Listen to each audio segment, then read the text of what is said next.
আলফাৰ নামত ধন দাবী কৰি জালত পৰিল কৃষ্ণাই চালাপাৰাৰ শংকৰ আভা লৈ আহিছে গুৰুত্বপূৰ্ণ খবৰ বকো কলেজৰ ওচৰত ধৃত শংকৰ আভাক চিনেমাৰ কাইটাৰে আটক কৰিছে বকো আৰক্ষীয়ে প্ৰথমতে 1 লাখ টকা ধন দাবী কৰি আকৌ বিচাৰিছিল 1 লাখ টকা উপায়বিহীন হৈ ভুক্তভোগীয়ে ওচৰ চাপিছিল বকো আৰক্ষীৰ বকো আৰক্ষী থানাৰ অচি মুন্না পাছুনিৰ নেতৃত্বত এছআই পৰিমল চৰকাৰে বকো কলেজৰ সমীপৰ হালনিবাৰীত 17 নং ৰাষ্ট্ৰীয় ঘাইপথত হাতে লোতে আটক কৰিছে ধৃত শংকৰ আভাক ধৃত শংকৰ আভাই নিজকে আলফাৰ নয়ন অসম বুলি দীৰ্ঘদিনে ধন দাবী কৰি আহিছিল বুলি জনাইছে ভুক্তভোগীয়ে তাৰিখে মোৰ এটা কল আহি কিনে কয় অৰবিন্দ ৰয়নে হয় আমি আলফাৰ পৰা কৈছোঁ সংগঠনৰ পৰা কৈছোঁ বুলি ক'লে যে কি সংগঠন ক'লে আলফা সংগঠন কৰিলে 1 লাখ টকা দাবী কৰিলে যে পইচা দিব নোৱাৰিলে ঘৰৰ মানুহ উঠাই লৈ যাব বাচ্চা আছে বাচ্চা কিডনেপ কৰিব নহ'লে এই মাৰি পেলাব এনেকুৱা ধৰণৰ কোৱাৰ পিছত এই পইচাটো আমি মোৰ দোকানৰ ল'ৰাটো দি এই দুদিনত পঠাই দিছিলোঁ তাৰপিছত পইচাটো সেনেকৈ ল'লে আৰু 5 মাহমান পিছত আকৌ তাৰ পৰা ফোন কৰিলে মই ফোনটো কাটি দি কিনে তাৰ নাম্বাৰটো ব্লক কৰি থৈ দিলোঁ কেইদিনমান পিছত আকৌ এটা মেছেজ দিলে তাতে পেডত লিখি দিলে মই নয়ন অসম সেনেকৈ নয়ন অসমে এই দাবীটো দিয়া বুলি সেনেকৈ জনাই কিনে এই পইচাটো দিয়াৰ কথা ক'লে মই নিদি কিনে গম পাই কিনে মই হেৰি কৰিলোঁ এই বকো থানাত আহি কিনে জনাই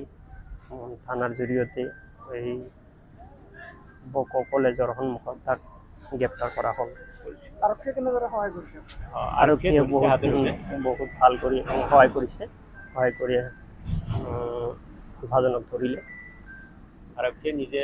হাতে লোতে ধৰিছে মই মহেশ ৰয় মোৰ ঘৰ ধেমাজিত যোৱা 5 মাহমান আগত আমাৰ দাদা অৰবিন্দ ৰয়ক মানে ফোন যোগে ধমকি দিছিল আলফাৰ নাম লৈ পিনি কোনোবাই শংকৰ ৰাভা বুলি এতিয়া আমি গম পালোঁ তেখেতৰ নাম তো ধমকি দি পিনি তেখেতে 1 লাখ টকা ডিমাণ্ড কৰিছিল নহ'লে আমাৰ ভতিজাক মানে কিডনেপ কৰিব তেনেকুৱা ধৰণৰ কিছুমান ভয় ভাবুকি দিছিল আৰু তেতিয়া দাদাৰে দোকানৰ কৰ্মচাৰী এজনক দি পিনি 1 লাখ টকা একটা পঠাই দিছিল দুধনৈত গৈ পিনি দি থৈ আহিছে আকৌ এই যোৱা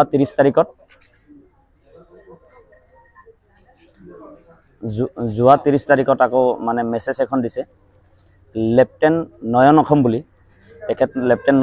নয়ন অসম বুলি তেখেতে মেছেজত লিখিছে আৰু তেখেতে লিখিছে আজিৰ ডেটত তেখেতক মানে আকৌ 1 লাখ টকা একটা দিব লাগে নহ'লে আজিৰ ডেটত যদি 1 লাখ টকা নিদিওঁ তেনেহ'লে 50 লাখলৈকে দিব লগা হ'ব পাৰে বুলি মেছেজত উল্লেখ কৰিছে তাৰপিছত আজি যেহেতু দিয়াৰ ডেট আছিলে আমি বকো থানাৰ আৰক্ষীৰ লগত আমি যোগাযোগ কৰি আমি আজি তেখেতক বকো থানাৰ বকো কলেজৰ সন্মুখত বকো পুলিচে নিজে হাতে লোতে ধৰিব সক্ষম হৈছে তেখেতলোকক বকো থানাৰ ভাৰপ্ৰাপ্ত মহোদয়ক মই ধন্যবাদ জনাইছোঁ আৰু বকো থানাৰ প্ৰশাসনক মই চেলুট জনাইছোঁ ইমান দিনে আজি 5 মাহ ধৰি যি ফোনত ভয় ভাবুকি ধমকি দি আছে আমাৰ মানে টোপনি নাইকিয়া কৰি দিছিলে আজি বকো থানাৰ ভাৰপ্ৰাপ্ত মহোদয়ৰ সহযোগত তেখেতক ধৰি আমি নিথৌ আনন্দিত হৈছোঁ ব্যুৰ ৰিপৰ্ট N24 আসাম।